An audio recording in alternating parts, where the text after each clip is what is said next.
자, 오늘 하나님 주신 말씀, 은혜를 나누겠습니다.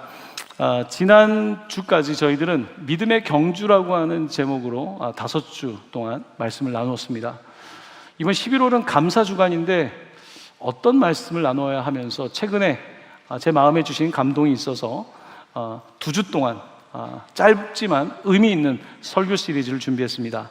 그 제목은 크리스천의 자기 이해입니다. 좀 화면을 하나 띄워드리겠습니다. 크리스천의 자기 이해라고 하는 설교 시리즈인데요. 오늘 자기 이해 1, 다음 주에 자기 이해 2인데 여러분 잘 보시면 자기 이해라는 말을 썼는데 자기라는 말은 없고 하나님 사랑, 이웃 사랑이라고 오늘 예수님께서 말씀하신 두 가지의 가장 큰 계명을 담았습니다. 과연 우리는 어떻게 자기를 이해해야 되는지에 대해서 성경은 무엇이라고 말씀하고 있는지 거기에 대해서 여러분들과 은혜를 나누고자 합니다. 한 가지 분명한 힌트는 자기라고 하는 것이 중요한 것이 아니라 하나님과 이웃이 자기를 이해하는데 얼마나 중요한지 거기에 초점을 두고 이번 주 다음 주에 말씀을 드리고자 합니다. 자기. 여러분 예전의 시대는, 과거에는 자기에 대해서 별로 말하지 않았습니다. 자기보다는 늘 가족이 먼저였어요. 자기보다는 나라가 먼저였어요. 그래서 우리나라는 충효사상, 나라에 충성하고 부모님께 효도하고 자기는 중요하지 않았어요. 근데 현대사회, 특별히 서구사회의 영향을 받으면서 사람들은 언젠가부터 자기에 관심이 많아요. me, 나. 모든 것이 나에게 초점이 맞춰지는 것은요, 굉장히 최근 들어서 발생하고 있는 일입니다. 예전에 자기에 대해서 배우려면 종교를 배워야 됐고요, 그 다음에 철학을 배워야 됐었습니다. 근데 지금 현대 시대는 자기에 대해서 배우려면 주로 심리학이라고 하는 새로운 학문을 공부하게 되죠. 심리학의 주제는 자기예요. 인간의 생각, 감정, 의지, 동기, 욕망, 자기와 관련된 것들이 어떻게 연결되어 있는지를 배우는 것이 심리학의 분과입니다. 그리고 어떻게 성격이 형성되고 어떤 식으로 발전하는가, 이런 다양한 주제들을 다루고 있는데요, 이런 자기에 대한 관심이 많다 보니까 최근에는 TV에도 자기에 대해서 말하는 정신과 의사, 심리학자, 상담자들이 많이 등장합니다. 저 또한 미국에서 유학을 하면서 신학을 공부하면서도 이 자기에 대한 20대 후반이었으니까 자기에 대해서 더 알고 싶었어요. 그래서 심리학이나 상담학을 배우는 것이 큰 기쁨이고 그때 정말 나름대로는 공부의 즐거움이라는 것을 느꼈던 것 같습니다. 자, 그런데 목회를 하면서 계속해서 고민은 도대체 자기는 뭘까? 심리학이 말하는 자기가 아니라 성경이 말하고 있는 자기는 무엇일까라고 하는 늘 그 질문을 가지고 살고 있습니다. 오늘 그 이야기를 여러분들과 함께 하면서 어떻게 진짜 크리스찬으로서 자기를 이해할 것인가, 그 주제로 말씀을 드리고자 합니다. 여러분 설교 노트를 보시면 오늘은 4가지의 주제로 좀 말씀을 드리고자 하는데요, 첫 번째 키워드는 현대인의 끝없는 자기사랑입니다. 현대인의 끝없는 자기사랑. 이게 자기에 대해서 이렇게까지 관심이 없었는데 온통 자기 이야기입니다. 자기 개발, 끊임없이 자기를 말하는데요, 현대인들은 이와 같은 자기 사랑에 빠질 거라고 성경은 이미 우리에게 말씀하고 있습니다. 디모데후서 3장 1절에서 4절 말씀인데요, 너는 이것을 알라. 말세에 고통하는 때가 이르러 사람들이 자기를 사랑하며 돈을 사랑하며 중간에 생략하고요, 후반부에 가면 쾌락을 사랑하기를 하나님 사랑하는 것보다 더하며 라고 말씀하고 있습니다. 자, 오늘 말씀은 1절부터 자기를 사랑한다는 것입니다. 그런데 이 자기 사랑이 고통과 관련된다는 거예요. 자기를 사랑하는데 왜 고통일까요? 자, 그런데 말세에 고통하는 때가 이르고 사람들은 더 고통을 겪을 때인데 그 증상 중에 가장 중요한 증상은 자기 사랑이라는 것입니다. 여러분 너무 좀 이해가 안 되지 않습니까? 왜 고통과 자기 사랑이 연결될까? 현대인들은 근데 여러분 내가 내 문제를 해결하기가 사실 너무 어렵거든요. 근데 내가 나를 사랑하고 내 문제를 다 해결하고, 예전에는 부모님들이 도와주셨고 그래도 공동체가 있었고 선배가 있었고 근데 지금 현대사회는 점점 내가 해야 되는 거예요. 찾아가서 말할 사람이 없어요. 물어볼 사람이 없어요. 도와줄 사람이 없어요. 내가 다 해결해야 되는 거예요. 정보는 많은데 도대체 이것을 어떻게 해야 될지 모르겠는 거예요. 우리 자녀들이 그런 시대를 살고 있죠. 바로 자기 중심의 시대인 것입니다. 지금은 자기의 포화 상태라고 해도 과언이 아닙니다. 서점에 가면 주로 자기에 관한 책이 너무나 많습니다. 이런 시대 가운데 등장하고 있는 독특한 성격, 점점 확장되고 있는 퍼스널리티, 성격이 뭐냐면 바로 자기애입니다. 자기애에 빠지기 시작했어요. 감정이 계속 나에게로 가고 있는 거예요. 그리고 도덕, 어떤 윤리. 예전에는 종교가 가르치는 윤리가 있었고 철학이 가르치는 것이 있었고 부모님이 가르쳐 주는 것이 있었는데 지금은 내가 기준이에요. 자기의. 내가 도덕이에요. 내가 원하는 내가 될 수 있는 거예요. 심지어 성별도 내가 원하는 게 나인 거예요.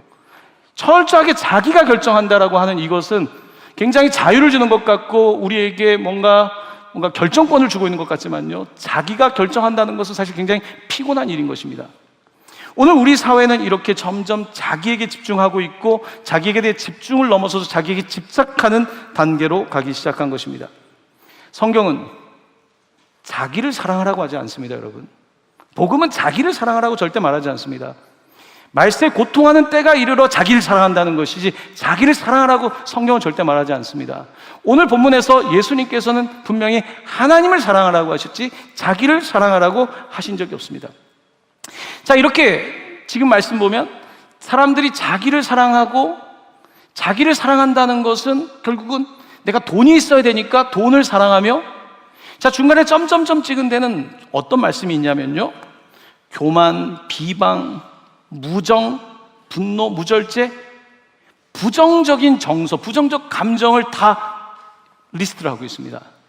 심리학의 주된 주제가 여러분의 부정적 감정을 없애는 거예요. 분노의 문제를 해결하는 것이고 우울의 문제, 불안의 문제를 해결하는 것인데, 자기를 사랑하고 돈을 사랑한다고 하는 말씀 다음에 주로 부정적 정서들이 나오고 있고, 부정적 정서들이 더 많아지고 있는데 부정적 정서 다음에 뭐가 나오냐면 쾌락을 사랑한다는 거예요. 왜요? 부정적 정서가 많으니까 불쾌가 싫은 거예요. 불쾌하지 않은 상태, 쾌락의 상태, 행복의 상태를 사랑한다는 거예요. 왜냐하면 내가 더 부정적인 경험을 하다 보니까. 그러면서 결국은 하나님보다 자기를 더 사랑하는 것이 우리의 삶의 근본적인 문제라고 말씀하고 있는 것입니다. 성경은 자기를 사랑하라고 하지 않고 하나님을 사랑하라고 말씀하고 있는 것입니다. 그리고 자기는 우상 중에 우상인 것입니다.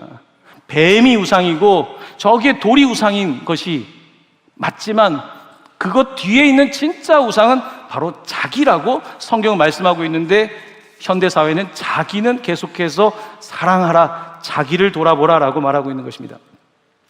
오늘 예수님은 마태복음 22장 37절에서 분명히 이렇게 말씀하십니다. 오늘 말씀의 키워드를 같이 읽어보도록 하겠습니다. 예수께서 이르시되 내 마음을 다하고 목숨을 다하고 뜻을 다하여 주 너의 하나님을 사랑하라. 아멘.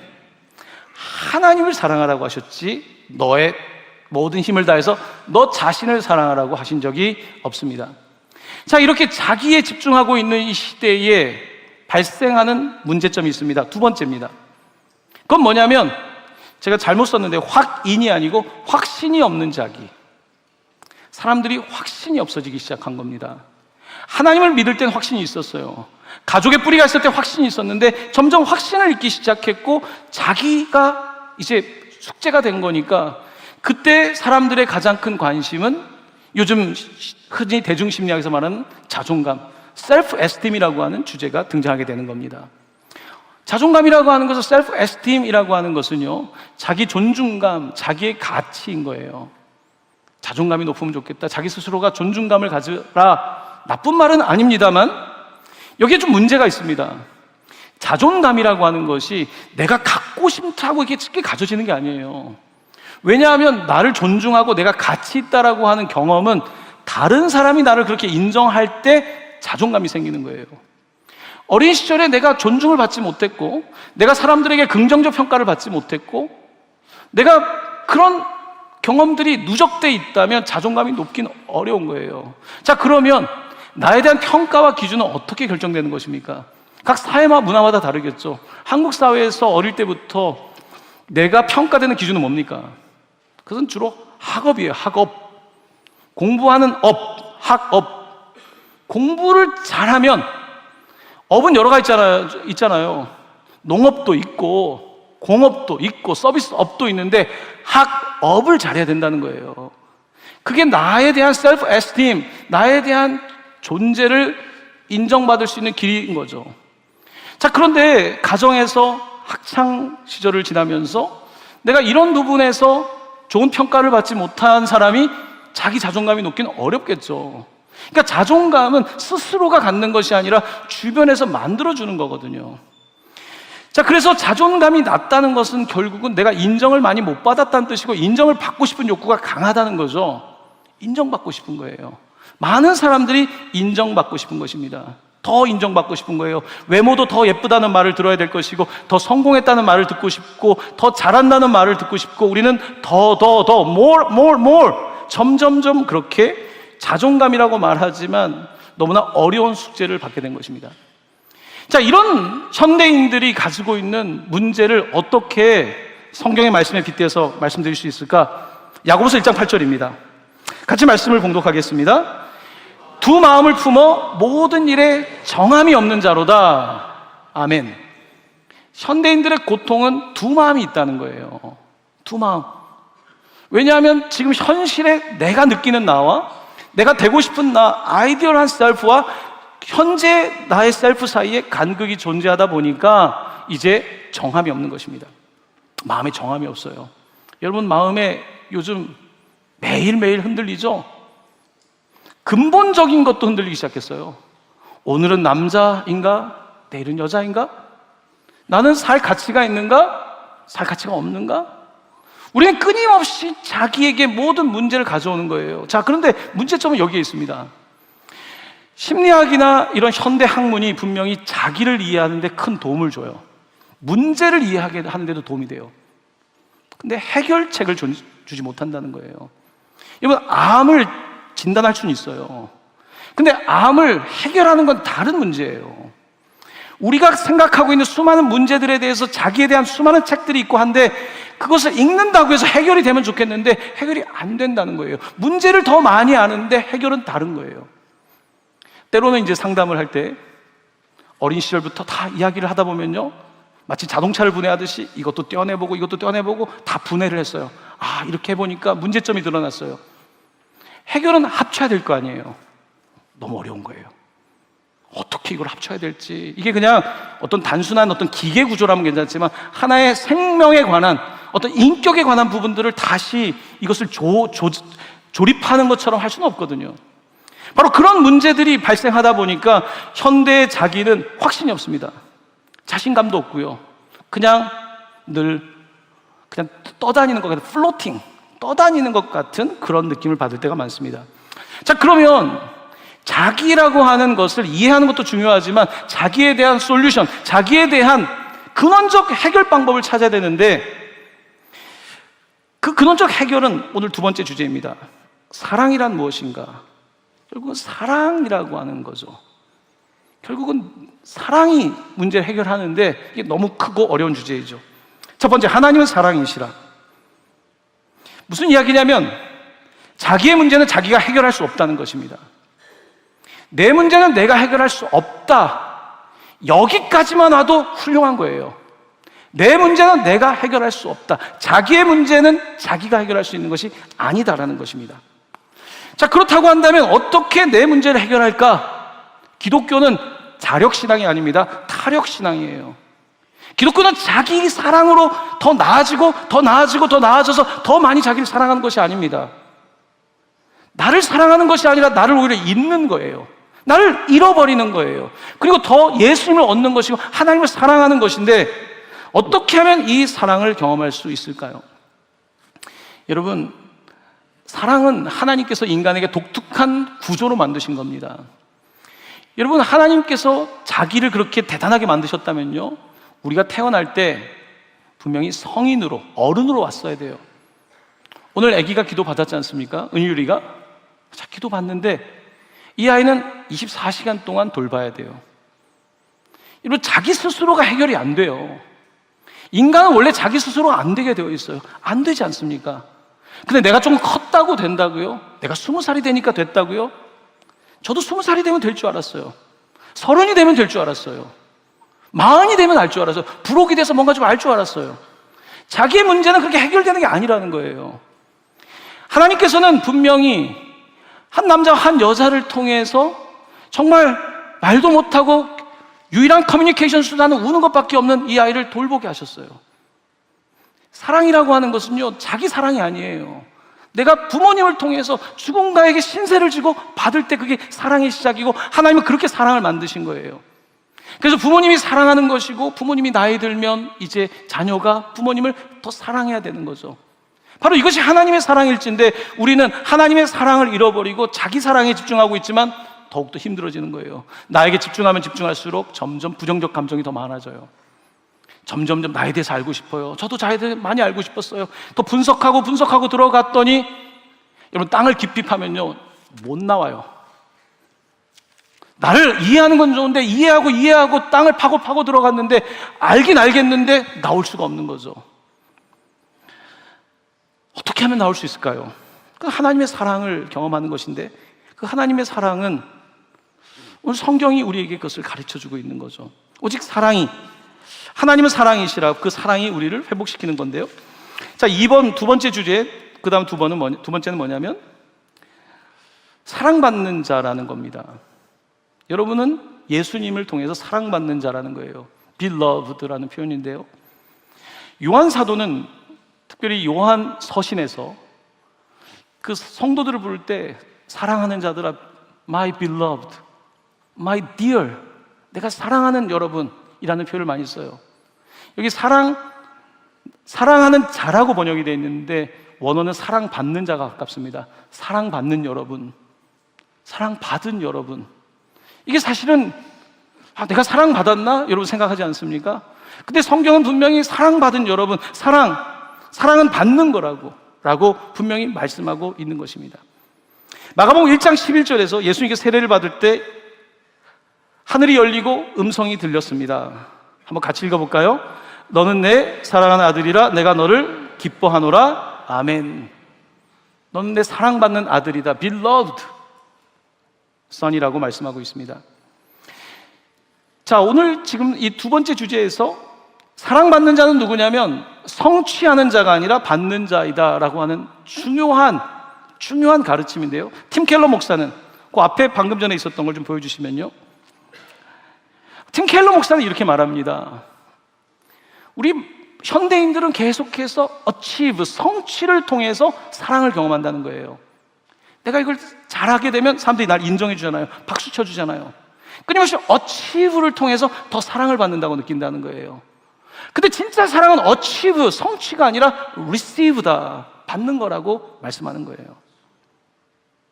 조건이 없는데 받는 거예요. 근데 그런 거는 세상에 없거든요. 세상에 조건 없이 주는 게 어디 있습니까? 세상에 공짜는 없다고 하잖아요. 과연 그런 게 있을까? 나는 그런 걸 경험한 적이 없는데, 그런데 복음은 하나님은 사랑이시고 하나님은 그런 조건 없이 마치 엄마 아빠가 그냥 내 뱃속에 있다 태어났다는 이유만으로 주잖아요. 하나님께서는 이유가 없이 여러분에게 기벌 주신다는 거예요. 주신다는 거 계속해서.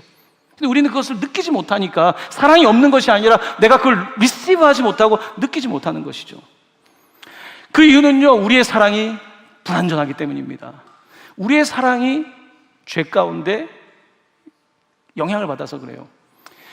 우리 부모님들이 사랑하지만요, 자녀에게 우리는 이중 메시지를 잘 줘요. 아기를 보면서 사랑한다, 예쁘다 하는데 조금씩 지나면 걱정이 되기 시작해요. 얘가 보니까 좀 다리가 짧으네, 좀 다리를 좀 늘어뜨릴까? 머리를 봤더니 또 머리가 좀 납작해요. 이거 이렇게 높여야 되나? 하다가 애가 말을 안 해요. 이제 막 찾기 시작해요. 몇 살부터 말해야 되는데 옆에 애기를 봤더니 말을 엄청 많이 해요. 사랑하긴 하는데 얼굴에 근심이 있어요. 아이는 엄마밖에 안 보거든요. 엄마의 느낌이 그대로 아이에게 정서에 가는 거거든요. 엄마에게 이중 메시지가 있는 거예요. 엄마가 행복하지 하는데 엄마가 슬퍼요. 엄마가 지금 우울해요. 얘야 사랑해 하는데 본심은 그렇지 않아요. 그러니까 이중 메시지가 들어가는 거죠. 그러니까 자녀도 성장하면서 어떻습니까? 분명히 하나님을 사랑하신다고 하는데 나도 이중 메시지를 듣는 거야. 하나님 정말 나 사랑하실까? 내가 이렇게 부족한데? 내가 그런 죄를 졌는데? 내가 저렇게 형편없는데? 그러니까 우리도 계속해서 그런 그 패턴 안에서 하나님의 사랑도 그럴 거라고 생각하는 거죠. 우리는 그렇게 사랑을 경험하며 삽니다. 이중 메시지를 주는 거예요. 애를 키우면서 정말 예쁘게 자라고 똑똑하게 자라고 최고가 될 것처럼 생각하지 않습니까? 그래서 우유를 먹여도요, 아인슈타인 우유를 막 사서 먹여요. 아인슈타인, 그래. 막 기도해요, 아인슈타인. 똑같아요. 성분은 같은데 아인슈타인 우유를 꼭 사서 먹여야 돼요. 그러다 조금 더 크면 이제 서울 우유를 사주기 시작해요. 서울 우유를 막 먹다가 이제 또 정신을 차리니까 연세 우유로 바꿔요. 연세 우유를 주다가 진짜 현실이 오기 시작하면 이제 건국 우유를 먹이면서 그래, 건국 우유 정도 딱 괜찮다. 그러다가 이제 삼육 우유로 이제 바꿔 타요. 그러다 이제 성인이 되면 이제 어떻게 돼요? 저지방 우유, 저지방 우유를 먹이면서 그래, 건강하기만 해다오. 여러분, 이게 우리가 한국의 학벌 사회를 얘기할 때 얘기하는 그냥 웃긴 얘기지만 또 슬프기도 한 웃프다. 한국말 웃기잖아요. 웃프다라는 말, 다른 나라 말은 찾기 어렵거든요. 이런 말을 잘 번역하면 노벨 문학상을 받을 수 있는 거예요. 웃프다. 도대체 그 느낌, 서양 사람들에게 너무나 독특한 거예요. 우리의 감성이, 우리가 먹는 음식의 그 감성이 굉장히 독특한 거예요. 그러니까 그런, 지금 우리가 그렇게 이중 메시지를 통해서 계속해서 사랑을 경험하고 있는 거 아닙니까? 하나님의 사랑은 머리로는 이해되지만 와닿아야 사랑이거든요. 와닿아야 되는데 여기에 답답한 거죠. 이것은 사람이 할 수 있는 것이 아니라 사실은 성령님께서 하시는 놀라운 기적 같은 일입니다. 사랑하는 성도 여러분, 사랑은요, 자격 때문에 받는 게 아닙니다. 지금 갓난아기로 태어났는데 내가 자격은 뭐예요? 없어요. 뱃속으로 낳았다고 해서 키워야 됩니까? 그 자격이 없어요. 근데 부모님의 자격 때문에 내가 사랑을 받는 거예요. 내가 자격이 있는 게 아니라 하나님의 자격 때문에, 그리고 그 자격을, 그 권위를 우리 예수 그리스도에게 위임하셨고 그 예수님의 그 자격으로 내가 사랑을 받는 거예요. 나는 자격이 없어요. 나는 전혀 전혀 그런 사람이 못 돼요. 그냥 겉으로는 깔끔해 보이고 겉으로는 지성인처럼 보이지만 나는 절대 그런 사람이 아니란 말이에요. 나는 그걸 알고 있어요. 오직 하나님의 사랑만이 결국 우리를 진짜 바꿀 수 있는데, 우리는 하나님을 빼놓고 자기 사랑이라고 하고, 하지만 더 고통스럽고 더 부정적 감정만 올라오고 더 비교만 하고 있고, 그 가운데 우리는 고통을 겪는 거 아닙니까? 저도 여기 부산에서 있다가 부천에 처음 왔을 때요, 여기 애들이 공부를 잘 안 하더라고요. 공부를 조금 초등학교 때 했더니 좀 지나니까 1등을 했어요. 1등이 나온 거예요. 여기 부천이 수도권이라 공부 잘하는 줄 알았는데 1등이 됐어요. 막 반장도 됐어요. 근데 저에게 고통스러운 시간이 찾아왔어요. 서울에서 어떤 애가 전학을 왔어요. 얘가 두 번째 시험부터 계속 혼자 1등을 하는 거예요. 얘가 나중에 서울대학까지 갔던 애예요. 얘는 진짜 잘하는 애가 온 거예요. 고등학교를 입학했어요. 부천고등학교 옛날에 특목고였잖아요. 부천고 갔는데요, 전부 다 공부 잘해요. 옹진군 저 섬에서 배 타고 온 애도 있고요, 전라도, 경상도, 강원도 다 왔어요.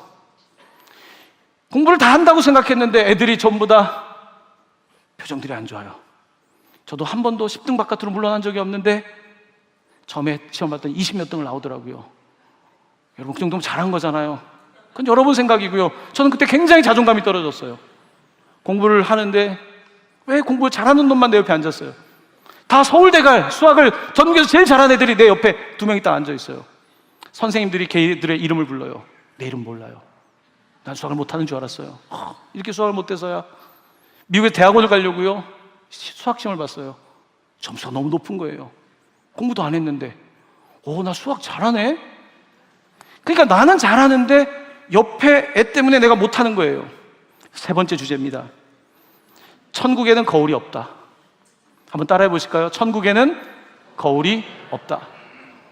천국엔 거울이 없어요. 천국에는 거울이 없어요. 여러분, 우리가 살아가는 세상은 거울이 너무 많아요. 천국과 지옥의 차이가 뭔지 아십니까? 그것은 사랑이 있고 없고의 차이예요. 사랑이 있으면 천국이에요. 사랑이 없으면 지옥이에요. 이 땅은 그런데 너무나 거울이 많아요.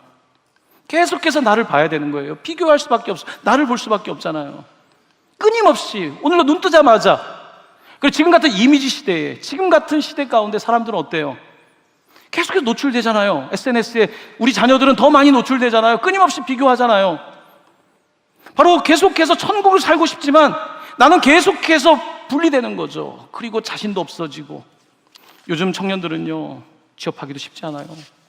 예전에는 그래도 대학을 다니고 기술을 익히고 열심히 하면 취업을 했지만요, 지금 대학생들은요, 인턴십이라고 부르지 않아요. 금턴십이라고 불러요.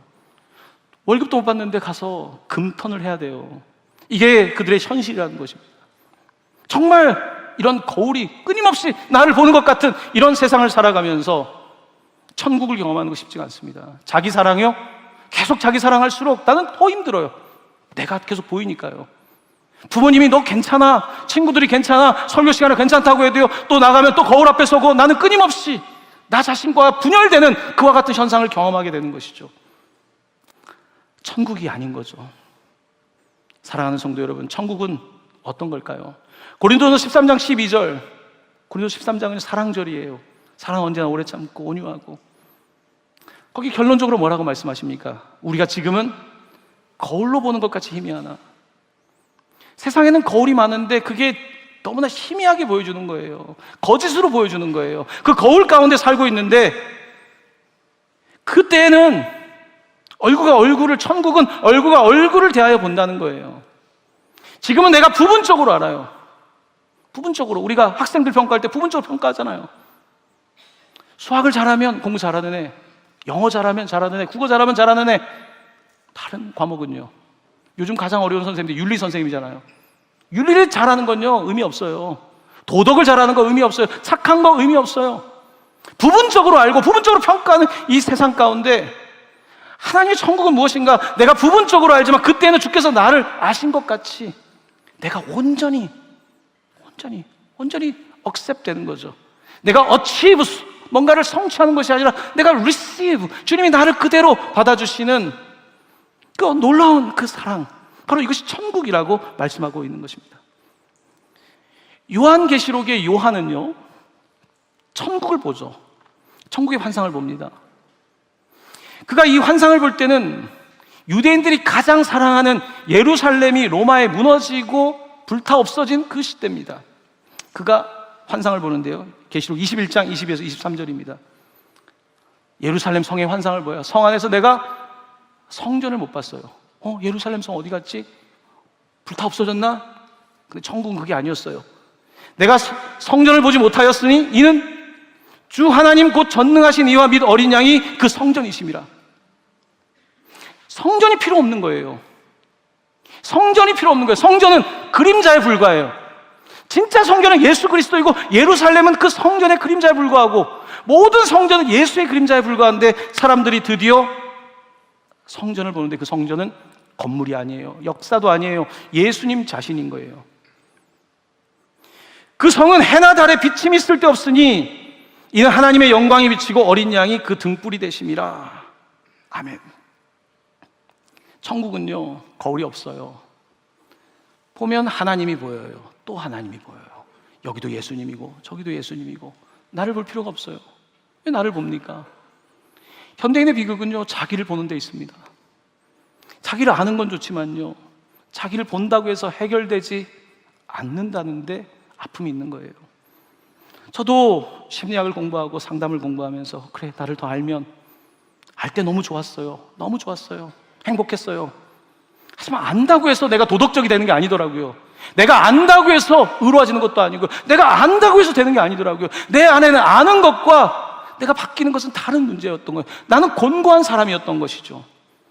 바로 이것이 우리의 삶의 현실인 것입니다. 그러므로 자기 사랑은 그럴싸할 수 있지만 절대로 자신을 구원할 수 있는 능력이 되지 않습니다. 성경은 절대 자기를 사랑하려 하지 않습니다. 하나님을 사랑하라고, 자기는 잊으라고, 자기는 부인하라고, 그리고 십자가를 지고 하나님의 사랑을 따라가라고 말씀하고 있는 것입니다. 하지만 우리는 두리번거릴 게 너무 많죠. 이 거울도 봐야 되고 저 거울도 봐야 되고. 끊임없이 그렇게 사는 것 아니겠습니까? 자, 그러므로 그리스도인들은 어떻게 해야 될까요? 세 번의 두 번째 주제입니다. 하나님의 얼굴. 하나님의 얼굴을 찾아야 돼요. 하나님의 얼굴. 시편 27편 8절 말씀입니다. 같이 말씀을 봉독합니다. 너희는 내 얼굴을 찾으라 하실 때에 내가 마음으로 주께 말하되 여호와여 내가 주의 얼굴을 찾으리이다 하였나이다. 아멘. 주님의 얼굴을 찾는 거예요. 천국에 가면 물론 찾지 않아도 돼요. 다 예수님이니까. 다 해같이 빛나는 놀라운 모습이니까요. 근데 이 땅에서는 얼굴을 찾아야 돼요. 주님의 얼굴을 찾아야 돼요. 거울에 비친 나를 보는 게 아니라 하나님의 얼굴을 찾고 하나님을 사랑해야 돼요. 여러분 최근에 하나님의 얼굴을 보셨습니까? 하나님의 얼굴은요 뜻밖의 시간에 뜻밖의 방법으로 나타나요. 어제 그 일터 신방을 갔어요. 가톨릭 대학교에 박사과정을 하고 있는 성도님 신방을 그 연구실에서 땀 흘려 공부하는 곳에서 신방을 하면서 같이 기도하고 말씀을 나누고 점심을 대접해 주셔서 학교 앞에 파스타 집에 가서 음식을 잘 먹고 오는데 날씨가 너무 좋은 거예요. 제가 얼마 전에 비타민 D가 부족하다는 얘기를 들었거든요. 햇빛을 쪼이라 그랬는데 그냥 비타민만 하나씩 먹고 있는 거죠. 햇볕을 보는데 너무 기분이 좋은 거예요. 설교를 준비하다 보니까 하나님의 얼굴이 보이더라고요. 비타민 D가 아니라 하나님의 얼굴이. 하나님의 얼굴은요 여러분 존재해요. 어디나 존재해요. 하나님은 원래 세상을 그렇게 만드셨어요. 하지만 세상의 주인이 바뀌고 나니까 하나님의 얼굴을 보는 게 아니라 거울이 보이는 거고 자꾸 셀프, 자기 중심이 되는 것이죠. 하나님의 얼굴이 보여요. 여러분 하나님의 얼굴은 여러 가지 볼 수 있습니다. 오늘 우리 네팔의 학생들이 설교를 알아듣지 못하고 있지만 저 아이들이 왔어요. 여러분 오늘 굉장히 좋아하셨어요. 왜 좋으세요? 뭐가 그렇게 좋으세요? 저는 너무 좋아요. 왜냐하면 우리 제이슨 교장 선생님과 처음부터 네팔을 품고 했던 기도와 관심과 사랑이 있었으니까요. 저에게는 이게 기적 같아요. 아이들이 이게 온 게 기적 같아요. 아이들 얼굴을 보는 순간 너무 좋아요. 얼굴, 저들의 얼굴이 그런 거예요, 여러분.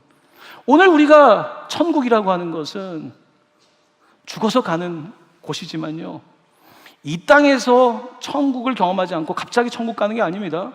고기도 먹어본 사람이 먹어요. 이 땅에서 천국 생활을 주님의 얼굴을 구하고 그렇게 살다가 천국에 가는 거지, 내 맘대로 살다가 천국 가는 건 아닙니다. 그런 법은 없어요. 세상의 기본 원리가 그렇지 않습니다. 그렇습니다. 우리는 지금 이 땅 가운데서 끊임없이 자기, 나라고 하는 이 세상을 살면서 나는 버리고 하나님의 얼굴을 어떻게 구할까? 어디 하나님의 얼굴이 있을까? 일상에서도 가능하고요. 여러분들이 정말 같이 사랑을 나누고 선교하고 교회에서 봉사하고 땀 흘리고 이런 것들이 모두 하나님의 얼굴을 구하는 것 아니겠습니까? 이제 말씀을 마치러 갑니다. 네 번째입니다. 우리는 자기 사랑이 아니라 하나님 사랑을 비추는 세상의 빛, 곧 참 자기가 돼야 됩니다. 크리스찬의 자기예는요, 자기 사랑이 아닙니다. 하나님의 사랑을 받는 거예요. 받는 거예요. 내가 어치브하는 게 아니라, 내가 얻는 게 아니라 내가 받는 거예요. 내가 그것을 받을 때 그 빛이 나를 비추게 되고 나에게 빛이 없지만 세상에 빛이 되는 것이고 바로 그것이 참 자기인 거예요. 내가 뭔가를 하는 자기가 아니라 나는 점점 잊혀지고 나는 점점 부인되고 바로 하나님의 빛이 비추는 것이 바로 자신의 참 자기이고 그것이 바로 Light of the World, 세상에 비친 거죠. 우리 교회는 그런 교회가 되기를 계속해서 바라며 나아가고 있습니다. 마태복음 5장 16절 마지막 말씀을 읽고 말씀을 마치려고 합니다. 같이 봉독합니다.